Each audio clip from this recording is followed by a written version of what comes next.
Hello, I'm James, and allow me to be your guide through the stars as we explore the lore behind Star Citizen and how the universe got to where it is today. It all started back in 2075, only 60 years from today.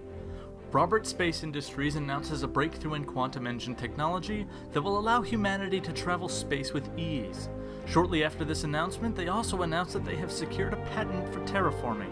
Terraforming is the act of making an uninhabitable planet capable of sustaining life, complete with its own atmosphere. They begin to terraform Mars, but in 2125 tragedy struck. 4,876 workers while working on Mars lost their life in a tragic accident due to a miscalculation. Mars would not successfully be terraformed until 32 years later. It is around this time that RSI announced their first commercial spacecraft for the masses, Zeus.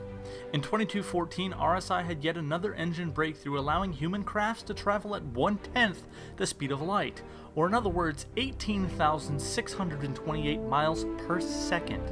This discovery led to a large increase in exploration, and in 2232, the first colonial flight embarked to the nearest star system.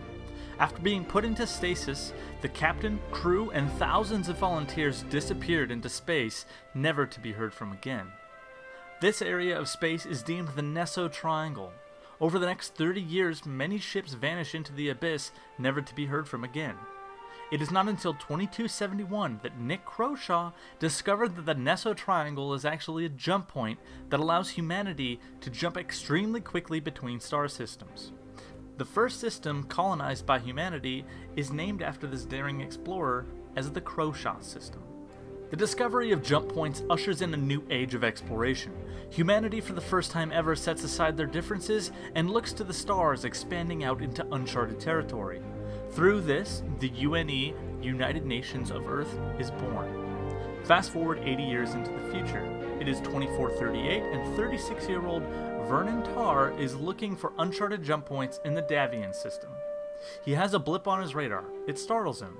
He's been out there alone for quite some time. He sees that it is a ship and not another jump point. Thinking that it is an explorer trying to cash in on what he was already looking for, he opens fire, only shortly after realizing that it was an alien craft piloted by a strange creature. They sit and stare at each other for what feels like years. Tar messages the UNE and a containment crew is immediately sent to the scene. The alien, later known as Jerry, allows us to record some of his language. We pantomime as friendly as we can with each other and part ways. Tar is told to keep his mouth shut about the incident in return for being the first man ever to make contact with an alien race, instead of the first man ever who almost started an interstellar war. The press is told minor details about the incident, and a committee is established to wait in the Davian system. Surely they are as curious as we are. Sure enough, a few weeks later, a convoy of aliens arrive in the system. Over the next few months, we break down a communication barrier between our two races and learn that they are the Banu, a collective race of planet states who just also started exploring into the universe. General Neil Solovich delegates the first intergalactic peace and trade treaty.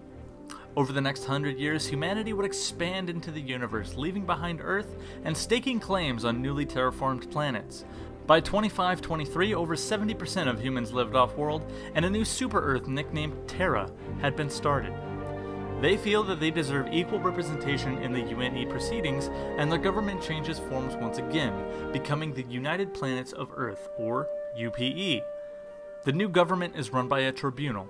3 key figures lead the government: a High General responsible for the military, Secretary of Infrastructure, and an advocate for upholding the law.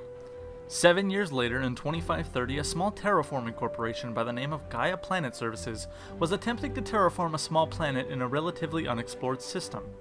It was a gold rush of sorts, first come, first serve, so Gaia didn't perform any initial scans of the planet. Within 24 hours of starting to set up equipment, a fleet of alien vessels surrounded the crew and took 275 humans hostage. In an act of good faith, they released Charles Baxter so that he could go back to the council and relay what he had seen.